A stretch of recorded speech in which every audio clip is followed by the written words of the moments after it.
اللہ تعالیٰ نے انسان کو بنایا ہے اور انسان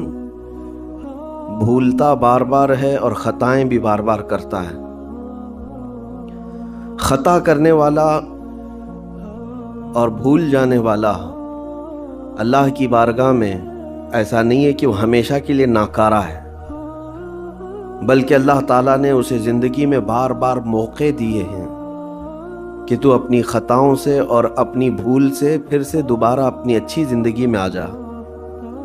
اور اسی کو ہم توبہ کہتے ہیں۔ توبہ کا جو آپشن رکھا گیا ہے انسانوں کے لیے، مسلمانوں کے لیے خاص طور پر، بہت ہمت والا ہے، دروازہ ہے، بہت ہمت والا دروازہ ہے۔ اور اسی وجہ سے حدیث پاک میں یہ ہے کہ گناہ کرتا ہے بندہ، پھر توبہ کرتا ہے، پھر گناہ کرتا ہے، پھر توبہ کرتا ہے، یہ کرتا رہتا ہے۔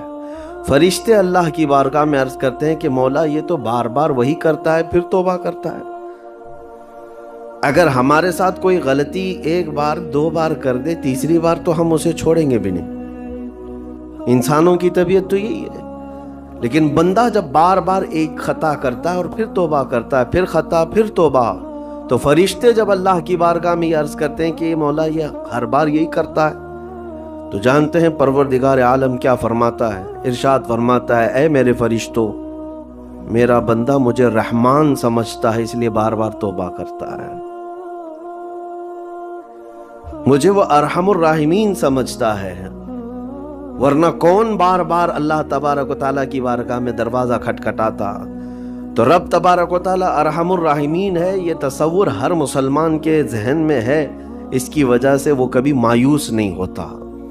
اور شیطان کا سب سے بڑا حربہ کیا ہے جانتے ہیں آپ؟ سب سے بڑا بہکانے کا اور گمراہ کرنے کا اور ہمیشہ گناہوں میں ملوث رکھنے کا سب سے بڑا آلہ، کہ بندے کو سب سے پہلے نا امید کرتا ہے، اب تیرا کیا ہوگا، تو بہت برباد ہو چکا ہے۔ یہ جو خیال شیطان ڈالتا ہے دل میں، اس کے بعد پھر وہ بندہ جری ہو جاتا ہے، اب میرے توبہ سے بھی کچھ ہونے والا نہیں ہے، جو جس طرح زندگی چل رہی چلنے دو، ارے 50 سال ہو گئے اب تک میں یہی کرتا رہا، اب کیا سدھروں۔ یہ جو خیالات ہے یہ شیطان ڈالتا ہے تاکہ اس کی کفر پر موت ہو جائے، تاکہ وہ ہمیشہ گناہوں کی موت مرے۔ نا امیدی جو ڈالتا ہے شیطان، اب میرے ساتھ کچھ ہونا نہیں ہے۔ نہیں میرے عزیزو، رحمت عالم صلی اللہ تعالیٰ علیہ وسلم کی بارگاہ میں